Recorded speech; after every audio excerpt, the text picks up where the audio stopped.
ബിസിനസ്സിൻ്റെ റിസ്ക് കുറയ്ക്കാനായിട്ട് നിങ്ങൾക്ക് ചെയ്യാൻ എളുപ്പമുള്ള ഒരു പരിപാടിയാണ് ബിസിനസ്സിൻ്റെ ഫൈനാൻഷ്യൽ ഫീസിബിലിറ്റി സ്റ്റഡി.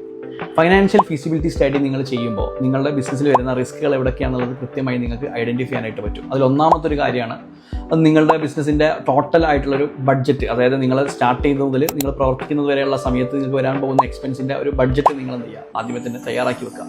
എന്നിട്ട് അതിൽ നിന്നുകൊണ്ട് ആ ഒരു ബഡ്ജറ്റിന് നിങ്ങൾ വരച്ച ഒരു റെക്ടാങ്കിൾ ഷേപ്പ് സംഭവത്തിനുള്ളിൽ നിന്ന് ആയിരിക്കണം കാര്യങ്ങൾ പോകേണ്ടത്. അതുപോലെ തന്നെ മറ്റൊരു പ്രധാനപ്പെട്ട കാര്യമാണ് മന്ത്ലി ഓപ്പറേഷണൽ കോസ്റ്റിൻ്റെ ഒരു അനാലിസിസ് നിങ്ങൾ ചെയ്യൽ. അതുപോലെ തന്നെ നിങ്ങൾ ചെയ്യേണ്ട മറ്റൊരു കാര്യമാണ് break even analysis. Break even analysis എന്ന് പറയുമ്പോൾ നിങ്ങൾക്ക് മന്ത്ലി കോസ്റ്റും കഴിഞ്ഞ് നിങ്ങൾക്ക് എന്നാണ് ബ്രേക്ക് ഈവനിൽ എത്താൻ പറ്റുക എന്നുള്ളത് നിങ്ങൾ കൃത്യമായി ഐഡൻറ്റിഫൈ ചെയ്യണം. അതുപോലെ തന്നെ നിങ്ങൾ എപ്പോഴും ബിസിനസ്സിൽ ഒരു ബഫർ എമൗണ്ട് കാണണം. ആദ്യത്തെ ഒരു 3-6 മാസം വരെ നിങ്ങൾക്ക് ചിലപ്പം വർക്കിംഗ് ആയിട്ടുള്ള റിസോഴ്സസിന് വേണ്ടിയിട്ട് ചിലപ്പോൾ നിങ്ങളുടെ കയ്യിൽ നിന്ന് വീണ്ടും ക്യാഷ് ഇടേണ്ടി വരും, അപ്പോൾ സ്റ്റക്കായി പോകാതിരിക്കാൻ വേണ്ടിയിട്ട്. ഇത്രയും കാര്യങ്ങൾ ചെയ്താൽ തന്നെ നിങ്ങളുടെ ബിസിനസ് ഒരുവിധം റിസ്ക് ഇല്ലാതെ മുന്നോട്ട് കൊണ്ടുപോകാൻ പറ്റും. ഇനി കൂടുതൽ ഇതുപോലെയുള്ള വിഷയങ്ങളെക്കുറിച്ച് അറിയാൻ അല്ലെങ്കിൽ ഈ ഒരു ബിസിനസ് ഇൻക്യുബേറ്റ് ചെയ്യുന്നത് ഒരു കോഴ്സായിട്ട് ചെയ്യാൻ താല്പര്യം ഉണ്ടെങ്കിൽ മാസ്റ്റേർഡ് സ്കിൽ അക്കാഡമിയുടെ ഈ സ്കൂളിൽ നിങ്ങൾക്ക് ജോയിൻ ചെയ്യാവുന്നതാണ്. ഇവിടെ വന്ന് നിങ്ങൾക്ക് EBA പ്രോഗ്രാം അറ്റൻഡ് ചെയ്യുക. കൂടുതൽ വിവരങ്ങൾ അറിയാനായിട്ട് ജസ്റ്റ് താഴത്തുള്ള കോൺടാക്ട് നിങ്ങൾ ജസ്റ്റ് ഒന്ന് വിളിക്കാം.